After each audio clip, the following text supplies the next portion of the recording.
I first encountered Howard um, at an event shortly after October 7th, held at Good Shepherd Lutheran Church, to sit in spirit with others, taking on the events of that day and the potential response. Howard gave a talk on the urgency of finding paths to reconciliation. It was an even-handed approach, and while it gave a very brief overview of the history and the intransient nature of the conflict, it also gave hope, and again, the sense of urgency. So I was moved by that. I asked Howard if he would want to participate in this, and he was enthusiastic in his response, and I'm very grateful for him being here. Just a bit of bio on Howard. He received his BA from Brandeis University, which, by the way, is the same university that our Brandon Cook went to, although a few years after Howard. Howard received his MA and PhD from New York University and became a professor of history at Florida International University, where he served for over 35 years, teaching American history as well as courses in modern Jewish history. He's written or edited 6 books. His most recent book is entitled Haven of Liberty, New York Jews in the New World, 1654 to 1865. This book, along with 2 companion books and a trilogy covering the entire histories of Jews in New York, was designated the Jewish Book of the Year by the Jewish Book Council in 2011. He has been president of the Brevard Jewish community for most of the last 8 years. He was born in Cleveland, Ohio, and has been married for 49 years to his wife, Ellen. They have 2 sons and a grandson. He enjoys tennis, hiking, and reading, though he would not disclose in what order he likes those things. That's a question we can ask later. That was tennis, hiking, and reading. So tune in on that later on. The mystery consumed. Howard, thank you so much for being here. And I'll, again, a little bit different format tonight in that we're going to have some rather structured questions. I will be the one asking these in a structured way to Howard as a way to prompt reflection and to gain his knowledge, a rather deep knowledge, on some of the historical underpinnings of the Palestinian-Israeli relations. So I'm going to start with those questions, and I'll end this share for now as we go over to a more formal part. We will then, as always, turn it back to general discussion and comments. That can continue to be questions of Howard. We can take advantage of his wealth of knowledge in this space, as well as his wealth of heart. I know that it's there.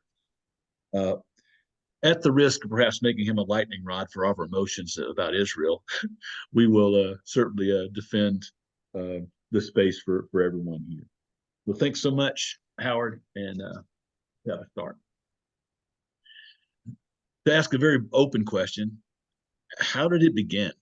What about the growth of Zionism in the late 19th century and Palestinian nationalism in the early 20th century?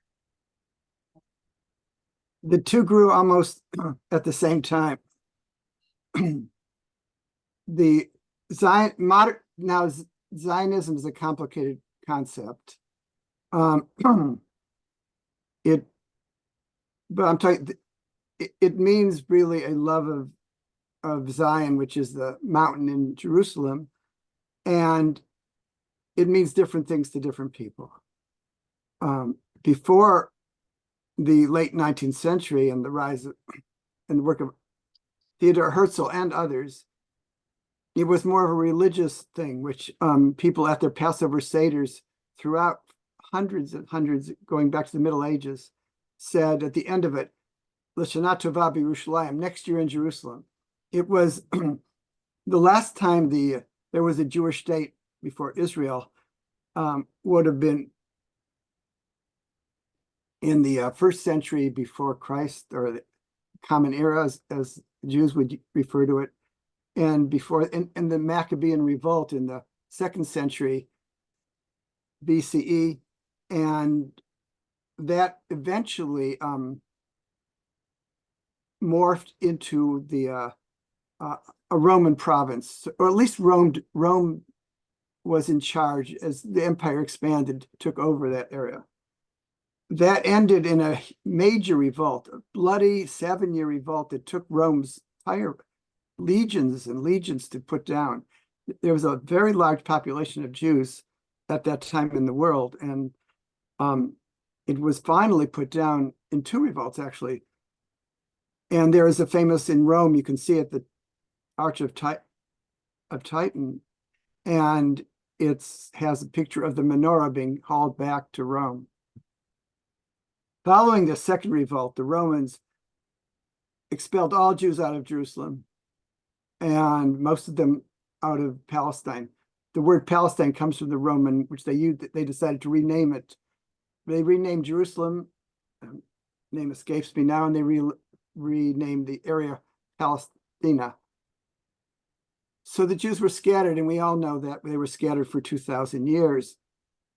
And they used, but prayers were always to Jerusalem. So there was sort of a religious state, but it didn't really amount to a political movement, couldn't accomplish anything specifically until the late 19th century, when Theodor Herzl, he was Hungarian, who moved to Vienna with his parents, very well educated, brilliant man.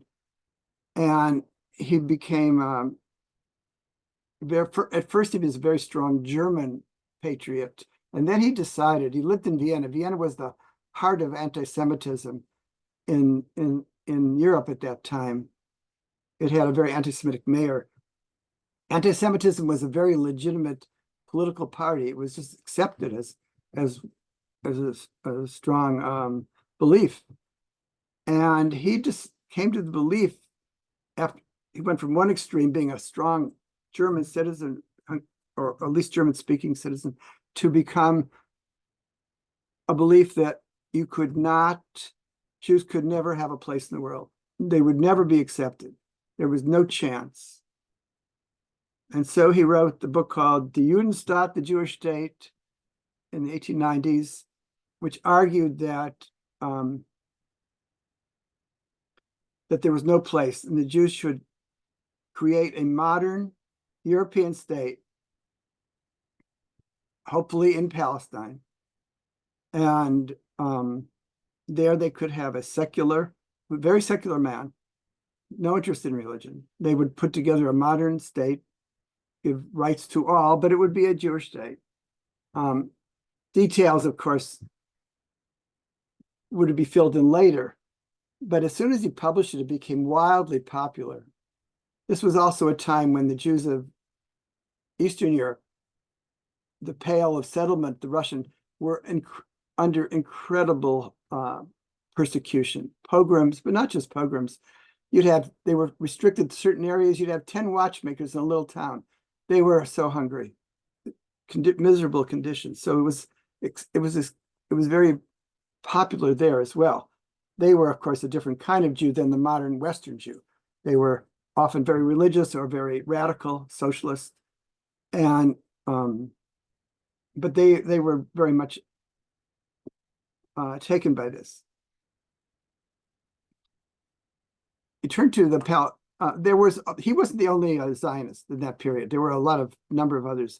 There was a man named Mechad A'am, another Russian rather, and that was his Hebrew name, and he believed in not a state but a Jewish cultural presence. He wasn't interested in politics as much as trying to save the culture or the spirit of Judaism, and to doing that, returning to Palestine.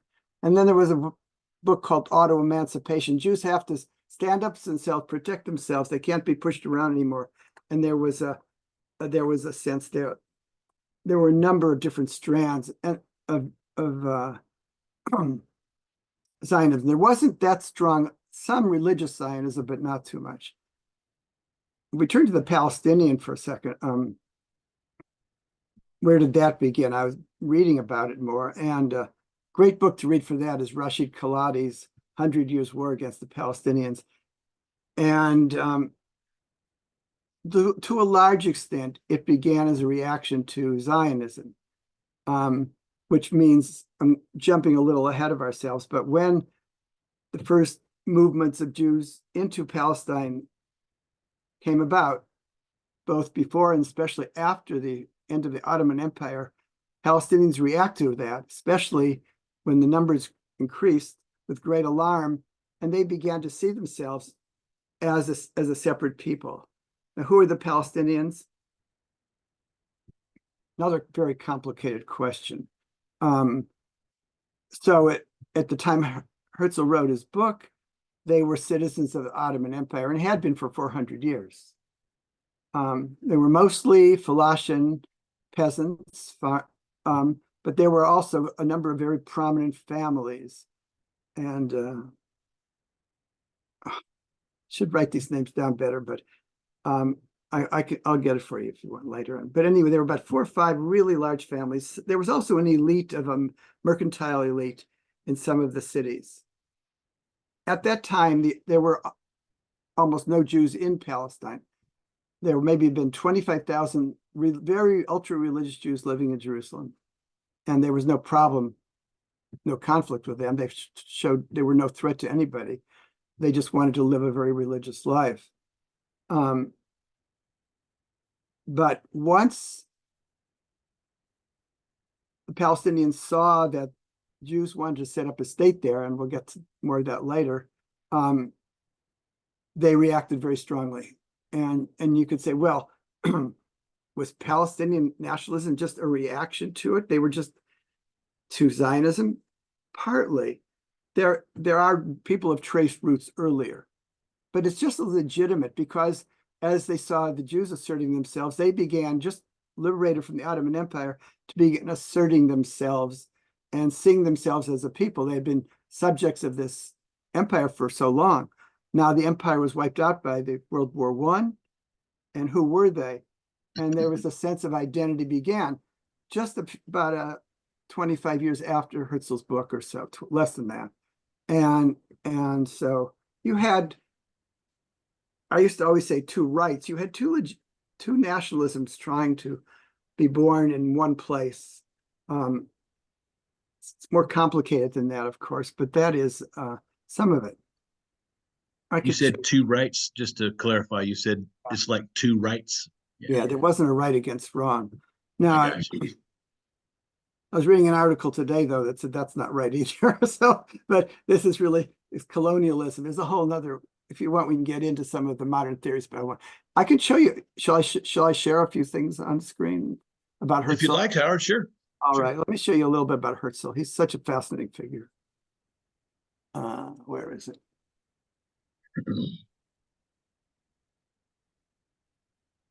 This is Theodor Herzl. There's a picture of him right there. He died in his 44, so he never got old. He worked himself to death, they say.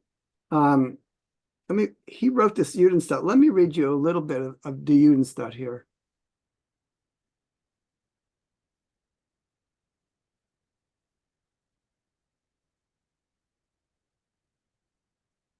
No. Or here. No. All right. Problem with these things is that you have it and then you don't.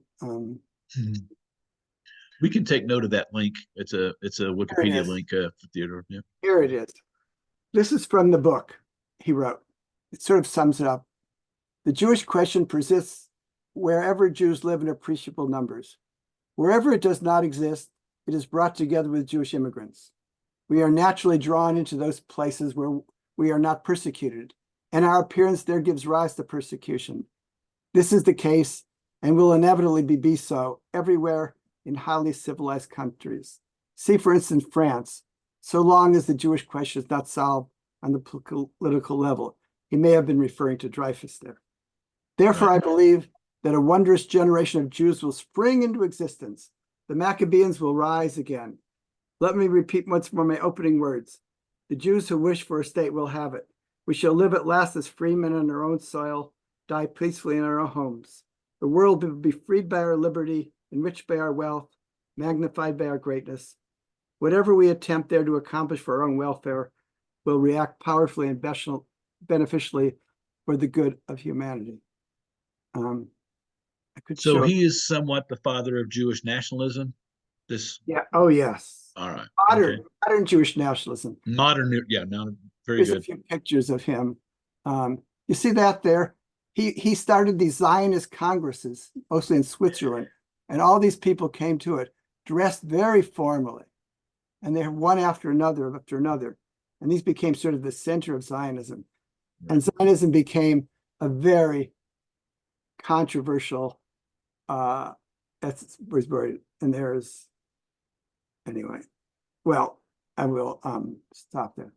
And then let me turn now to Palestinian nationalism just for a second, a few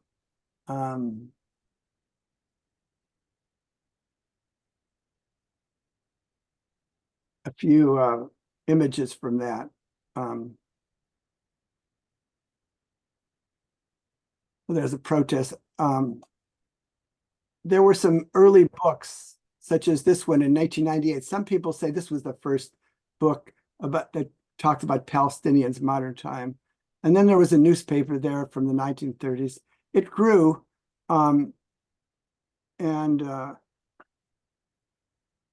this man here, Hajj Amin al-Husseini, was the Grand Mufti of Jerusalem. He was one of the families, the al-Husseini families, the major families. He became the most controversial man. He, after rising and being when the 1930s came and things got really bad, he went to Germany and became an ally of Hitler, figuring that if Hitler won, he could get Palestine where he wanted it. He was declared a war criminal. Eventually, came back to the to Palestine, or to Egypt anyway, as you see him with Nasser there. But he was perhaps the major figure. There's a picture of him with Hitler, but I don't have it right now. Anyway, all right. I probably took too long with that, but No, thanks for that. I just to recap there, the Jewish state, the idea of Jewish nationalism and the idea of Palestinian nationalism were somewhat conjoined at about the same time after the colonial imperial thing started to dissolve. So you mentioned the Ottoman Empire had Palestine. It was wiped out by World War One. And that's when British came. That's when the British came, I guess, into Palestine shortly after World War One. That became their territory, their sphere of influence and control. And that coincides with a couple of things known as the Balfour Document, as well as the British Mandate. How are those vestiges of colonial power? How did those play out leading up to 1948 and the call for Jewish nationalism at the UN? There's no document more important than the Balfour Declaration of 1917, given by Lord Balfour, who had been prime minister, but at the time was the foreign minister of Britain. In the middle of World War One, the prime minister was anyway, Lloyd George. Lloyd George. Oh, yeah, that's right, George. And it was given after enormous the history of the Balfour Declaration is unbelievably complicated.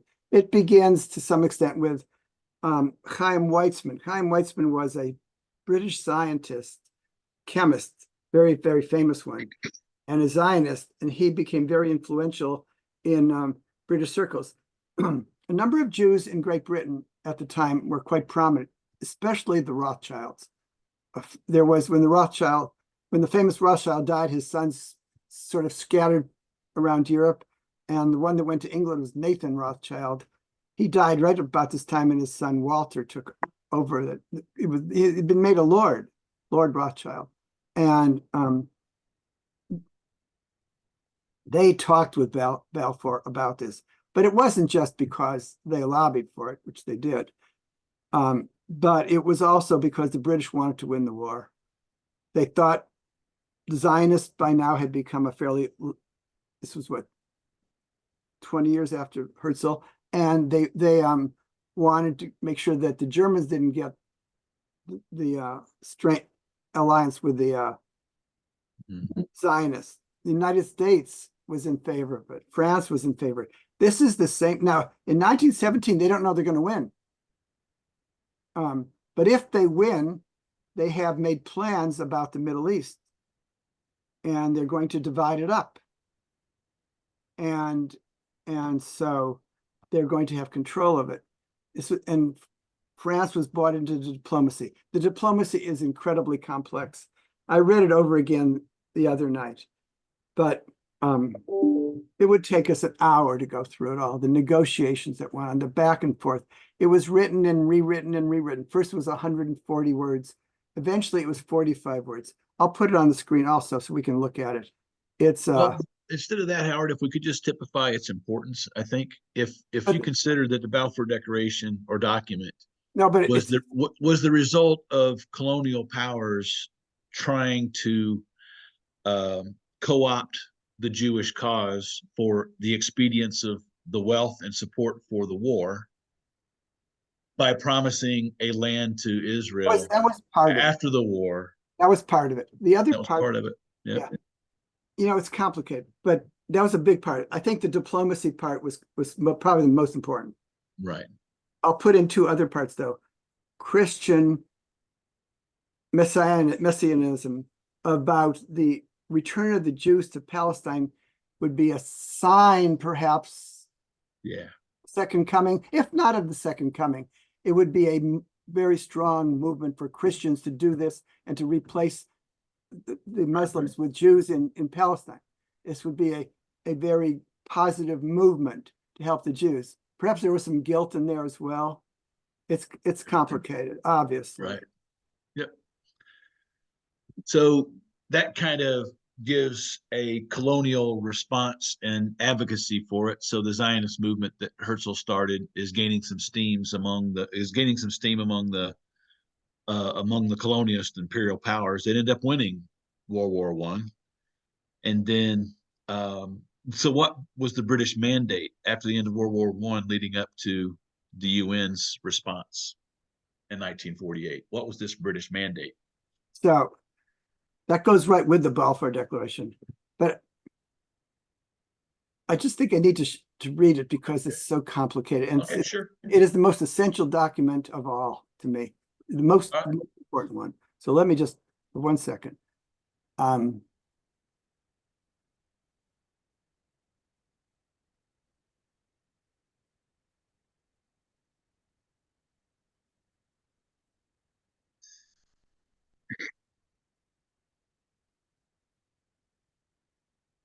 There it is. Those 45 words, you cannot underestimate the power that they had. Dear Lord Rothschild, I have pleasure in conveying to you on behalf of His Majesty's government the following declaration of sympathy with Jewish Zionist aspirations, which has been submitted to and approved by the cabinet. Quote, and here it is.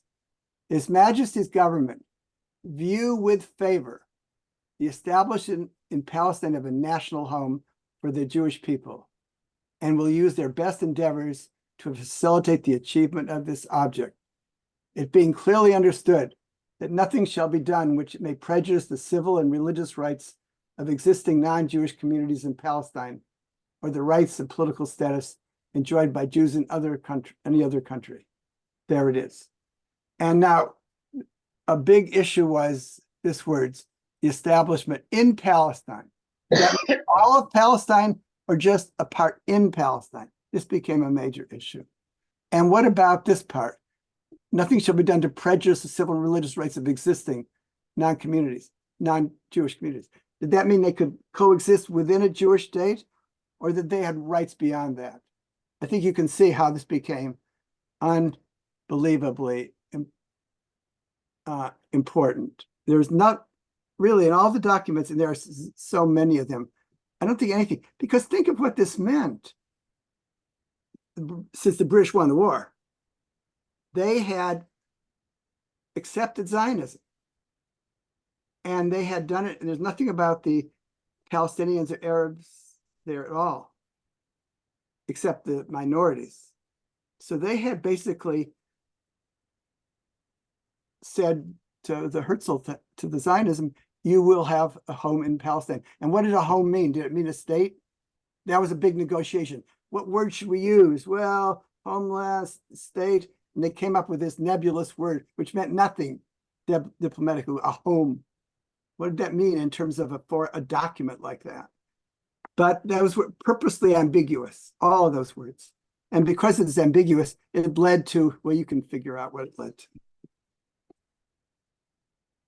Now, go ahead. You asked me about the British mandate, right?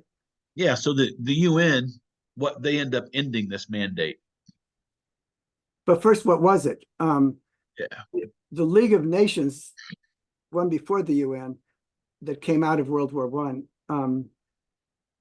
They had this big, you all know the Paris Peace Conference, where Woodrow Wilson came and stayed there for months, where they divided up the world. It was quite an amazing.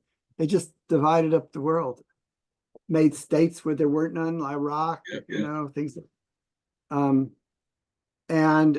So out of that, the Middle East was divided with this, what they call the Sykes-Picot Agreement, where they divided the various parts up. And they decided, but these countries weren't ready to be independent, so they made them mandates. The French got Syria and Iraq and those, but the British got what's today Jordan and Israel today. It was called Transjordan. Then originally it was one mandate, both the Jordanian part and what is today Israel-Palestine. But we're focusing on the Palestine part. And they split later on. But the mandate gave the British governmental authority, basically dictatorial authority, over Palestine. And so they sent, there's the famous pictures of General Allenby entering Jerusalem, excitement, and then what would happen after he entered, what would the British policy be? And by then, the two sides were already very angry at each other. But under the British, everything deteriorated rapidly, and the British tried to maintain order. And because from the Balfour Declaration, they were favoring Zionism. So they were, overall, you would have to say they favored the Jewish side much more. And the Arabs, therefore, saw the British as enemies, terrible enemies, and began in some miserable years. The 20s and the 30s were really violent, incredible violent years. There's a book I read about a year ago or so called Legacy of Violence. It's about the history of the British Empire. And she describes, I think, Ellison, I forget her name now, the history of the British Empire and the incredible violence that it took to hold it together. And even though the Palestine wasn't the center of the British Empire, India, so many others were, but the violence there was unbelievable. I mean, massacres, burning villages. I'm sorry, Sean. Yeah. No, I'm. So Israel gets granted statehood through resolutions at the UN. It's still not really resolved. What about these Palestinians? There was even in those early days, the idea of partitioning a West Bank and the Gaza and other territories. Right. The democratic nature of the exercise suggested that there needed to be a majority in play if it was going to be a one-state solution where Palestinians and Israelis live peacefully together. That wasn't turning out too well, as you mentioned. The periods of violence leading up to this, there was a lot of violence and a lot of recriminations. So, what is the lasting significance on that democratic strand? What's the lasting significance of what's known as Nakba? Oh, well, to get to that, we have to get to the end of the War of Independence, but I'll try to catch everyone up to that. Okay. But, okay, let's go back to where I left off very briefly. The 20s and the 30s were called the Arab Revolt, especially the 30s. There was a 5-year Arab Revolt where they attacked Jewish settlements. Meanwhile, Jews were pouring. The British, under the mandate, allowed Jewish immigration. they had in the 30s, it went up about 30,000 in 10 years, then 80,000. Then in the last years of the 30s, it went up 320,000. A sizable Jewish population emerged finally in Palestine from almost nothing by the time it's over. But they never were more than 30% of the population. So there is a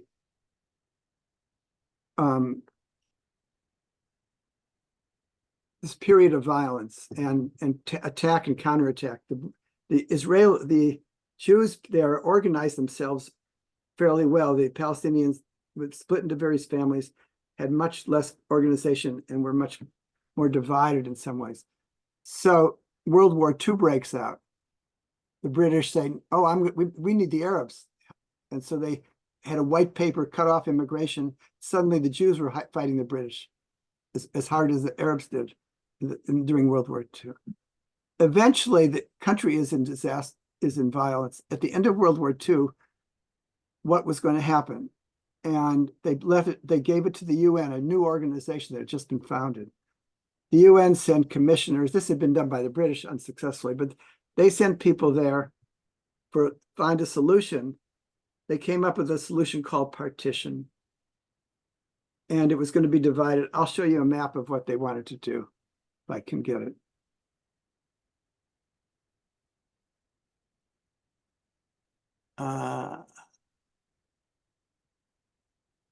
This is the British mandate. Okay, that's what it looked like, as you can see. French mandate, British mandate, another British mandate here. But this was here is what the UN plan was. They wanted to give the white is the Jewish state. It was all this area here, which is desert, mostly. And but then it also included all the shoreline, which was really the best land of all. And then part of the Galilee, not all of it, but Galilee was sort of split up. Jerusalem was to remain an international city. Nobody would control it. A lot of debate still continues about this. The Jewish Yishuv, the settlement, they had a central organization under David Ben-Gurion from Russia, originally. And he accepted it. He didn't like it. They wanted much more. But Ben-Gurion thought they'll never be accepted by the Arab countries, so we either will get all of it or we'll be defeated. But they were fairly confident they might win. The Palestinians, I was just reading today that our material you were sent, there's some people who say that quite a few, up to 50% of the Palestinians would have accepted it. But the Arab countries and the leadership never would accept it. They said, no, it's self-determination. We have one state and it's determined by the majority. Of course, it was 70-30 Arabs, so they knew what that would mean. And so they didn't accept it, which led to the war. And well, I can show you the war, but if you want, or if not, I'll just summarize it. I'll go back to this in a minute. But during the war of 1948, it had different stages, 1, 2, and 3, with truces in the middle, where they assassinated the guy from the UN who came over to try to keep it. The first part of the war, anybody could have won. The Arabs invaded from Egypt, going toward Tel Aviv. Another invasion from Iraq down to the Galilee, and a third invasion from Jordan and toward Jerusalem into there. These were pretty rough things. There was small air forces as well, but basically it'd be settlements fighting the army and defending themselves and holding them off. The Jewish army was much more integrated and well formed. And once they were able not to lose the first months, once the Egyptian army did not reach Tel Aviv, that was important, and diverted itself toward Jerusalem. And the other armies were not that strong and united. Right after that, there was no question who would win, Israelis was going to win. And they took, in fact, Ben-Gurion pushed off a final truce as long as he could because he wanted to take the south and Negev. What they didn't get, Israel, was Jerusalem. The forces of King Abdullah, who had met with the Golda Meir, but they couldn't work it out, managed to capture most of Jerusalem except for the old city. And so Jerusalem was divided in half. When I lived there in 1964, it was still divided. You couldn't go into the Wailing Wall. You couldn't go into the old city. And so it ended that way with the, and I'll put that back on. Here's how it ended. This is what it looked like when it ended. You've probably seen it before, but you can compare that to this.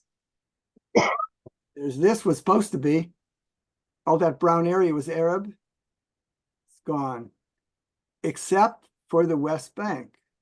And Gaza is still part of Egypt at that point. But the rest of it, all the rest is Israeli. And down to a lot in the Red Sea, or up to Lebanon, borders with Syria and Lebanon, and a big border with this new state called Jordan. And you can see that the West Bank, it's called the Green Line, very narrow there, 12 miles. So, but this was Israel from 1949 to 1967 in the 67 war. That's what it looked like. But, and then we'll get to the 67 war in a minute, I guess. But that was it. That was after the UN failed and it became a state. The Arabs didn't recognize it, but Russia recognized it. The Soviet Union and America and Europe recognized it, and the state held, not with ease, but it held. So there, that takes us to through the birth of Israel. Good. So there's a war in 67. And how did that alter the territories and the Israeli politics as relates to the West Bank and Gaza? That's the key, of course, for today, isn't it? Yeah. Everything I'm saying here is controversial, and there are other very strong different opinions. I have to say that there's no truth here. I mean, this is what I've been reading, and this is my judgment. You may read the arguments and come to a different opinion if you're willing to wade into the literature, which is vast. The 67 war was started when Nasser, a real nationalist, cut off Israeli traffic going through the Straits of Tiran up to the Red Sea and use of the Suez Canal and the port of Eilat, which was their Red Sea port. Nasser being the prime minister of Egypt. He had kicked out King Faisal, and it's a real strong nationalist, very powerful, most powerful Arab leader by far. Well, what was going to happen? They were clearly amassing troops. Everybody thought there was going to be war breakout, and they thought Israel might be destroyed. The reality was Israel was still a stronger military power. But what they did, the Israelis, they launched what's it called? A preemptive attack. Air Force destroyed the Egyptian Air Force on the ground, left them without an Air Force, moved their troops into the Sinai camp, and took the Sinai and moved right up and even beyond the Suez Canal, closing the Suez Canal.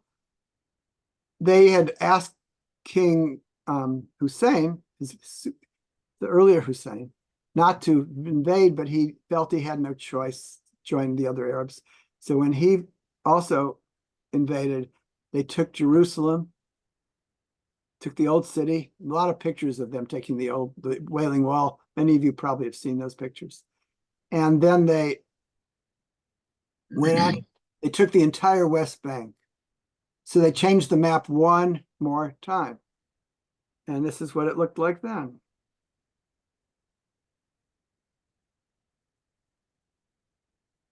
There it is before. So three major changes. The Sinai was in Israeli hands. Now the Sinai is huge, and nobody lives there. It's one big desert. But the Golan Heights, right there, which were these mountains that people looked down at and they felt was really a threat, right by Lake Tiberias there. They took that out from Syria. And they took the entire, what's today called the West Bank.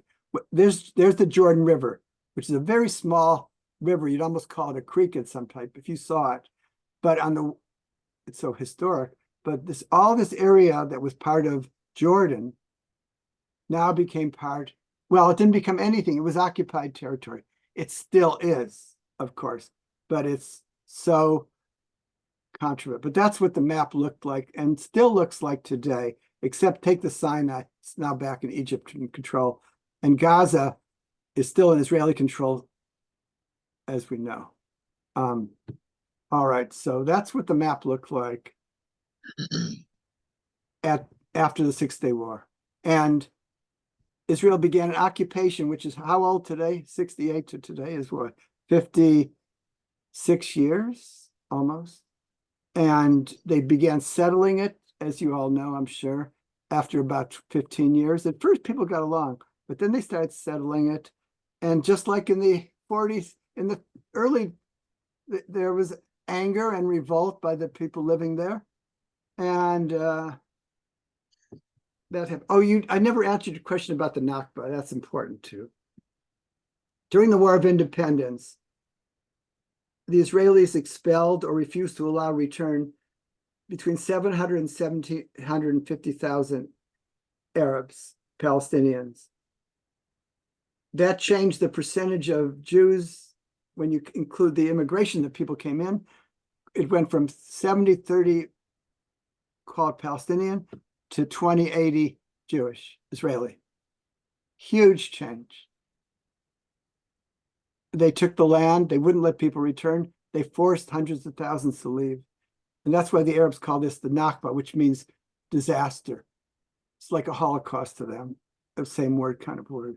And there's a lot of controversy over that. When I was a child, I went to Sunday school and they told me that we asked the Arabs to stay, but they wouldn't. I believe that. Now we know modern revisionists that they forced them out, did not want them back. They felt they could not make Israel work as a state we didn't have a majority of Jews. And that was the only way it was possible, was to do that. It still remains a huge bone of contention for so many reasons, because the peace negotiations often break down on the right of return, okay. So the anger is seething, the response by the Israeli army and citizens continues to take more and more land, and the Arab response in Palestine led to what's called intifadas. And what's the timing of those, and how does that play into There was the a current first situation? one that was maybe in the 80s, which was more like our nonviolent ones, throwing stones, but there was no massive violent resistance was put down. The second one took place after a breakdown in negotiations. By this time, the Israeli government had moved from the Socialist Labor Party of Ben-Gurion to the right-wing policy of Nachum Begin and his followers, and who believed that the West Bank belonged to the Jews and should be ultimately annexed, and began encouraging settlements. When they did that, intifada, rebellion, an Arabic word, broke out. The second intifada in the 90s was very violent, what is known for today. But before that, there were peace negotiations, which didn't quite succeed with. And in Camp David, Clinton, remember, he tried it. So it was extremely violent. It's known for the suicide bombers. Bomb after bomb after bomb went off in Israel, killing many innocent civilians. Buses were blown up over and over again. There was no way in those days you could travel from Nablus or Hebron or any of the Arabic cities right into Israel. There was no wall. So it was very easy to go there and blow people up. And they began doing that with these suicide vests. The Israelis responded with, as you might imagine, put this down and built the famous wall, which is a separation wall where you couldn't go back and forth unless you went through the Israeli checkpoints. And there were many checkpoints. That's where we are today, sort of now, except it's much worse. But that's when it began after that. And there really have been in the last 20 years or so, there haven't been any real peace negotiations. There was a period when, under Rabin's government and Barak's government briefly, when they did have serious negotiations and they were willing to give back Israel most of the West Bank, up to 90% of it. But the wouldn't give up, but the right of return was an issue. And the Palestinian negotiators could not close a deal there. They were afraid to, wanted maximalist demands. There's a lot of controversy over these negotiations. Today, they would be saying, oh, why didn't we take that? I mean, it was so, compared to what's going on now. Because now the settlements are so huge that you can't get, there are hundreds of thousands of people. There's no way to do that anymore, what they could have done at the time. But at that time, the Palestinians wanted their own West Bank state. They said, you have all of Israel. Okay, we'll accept your borders now. We recognize you. We want the West Bank. And they said, and they came close, I have to say, but they never settled the deal. And then they elected the right-wing government and they cut off negotiations. You can blame whoever you want there. I'm not going to get into that. I mean, but anyway, that's what happens in that period that you're talking about right now, that period of leading till today.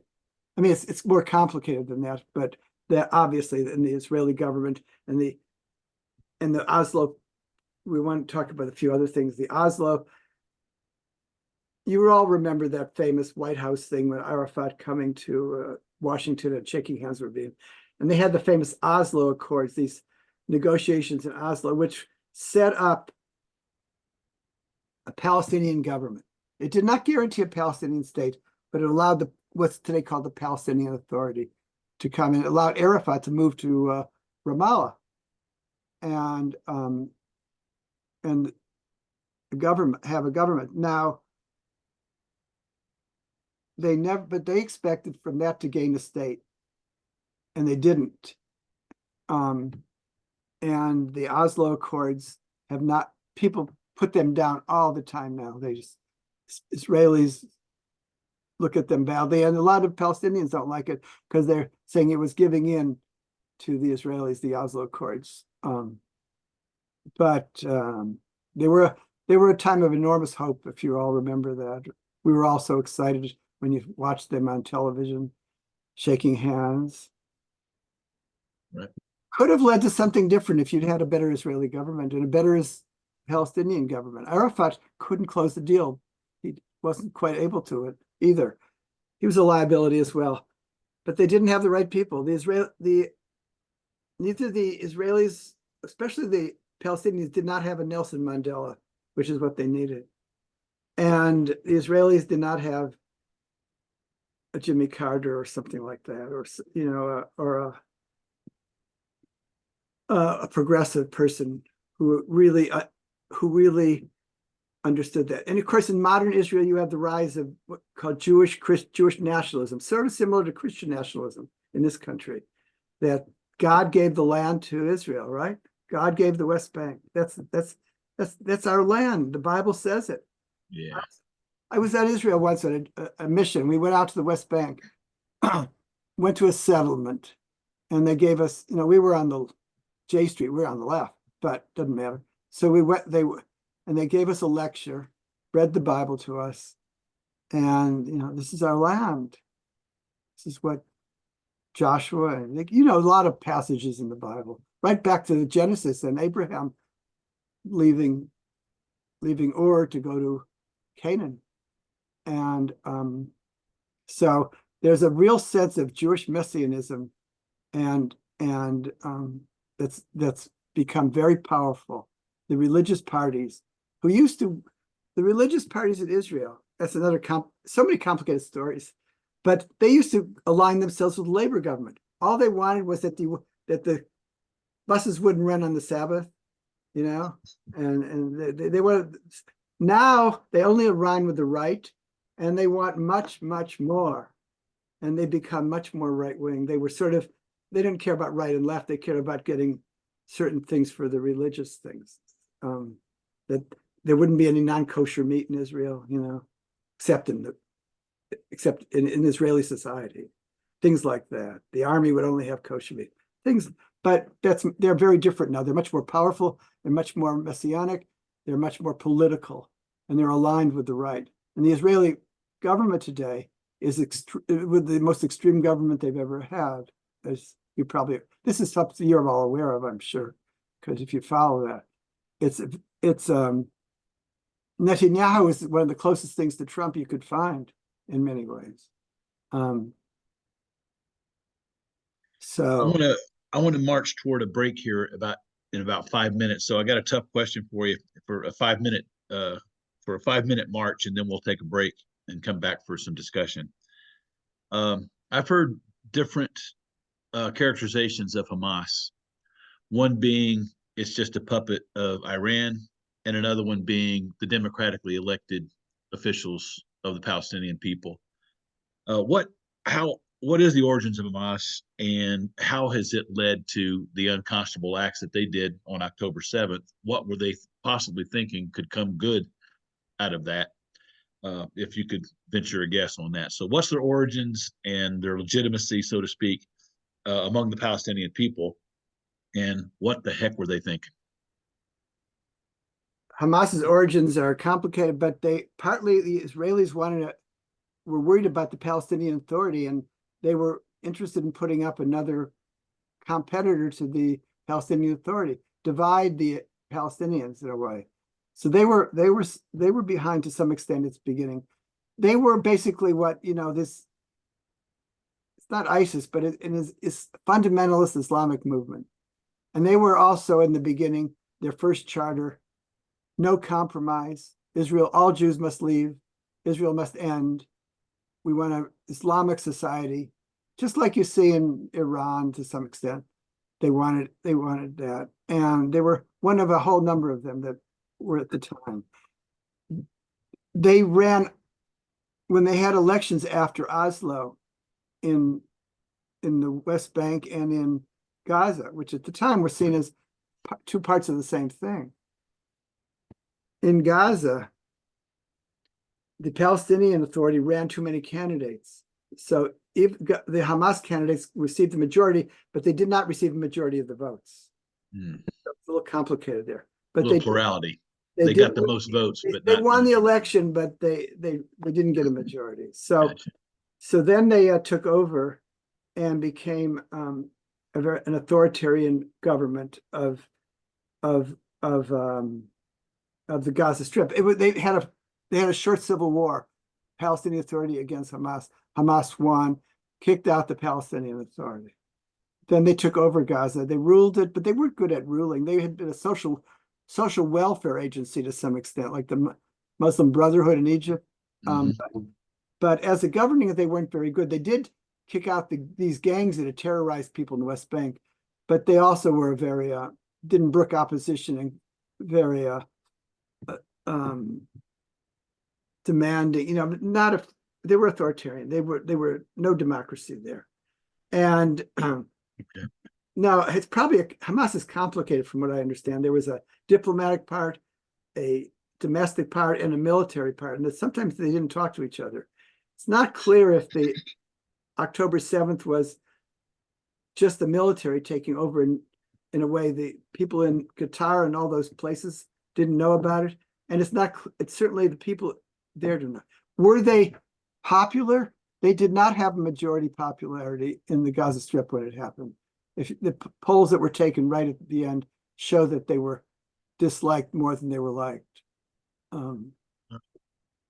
But they also, some people claim they went to a second stage. They redid their charter and were much more moderate in the second charter, where they were more open to negotiation and took out, driving everyone out. They took out the more extreme parts out of the charter. But most people don't think of that. They just think of the first charter. And this, what they did in Gaza is more like the first charter than the second charter. That was their extremist, fundamentalist.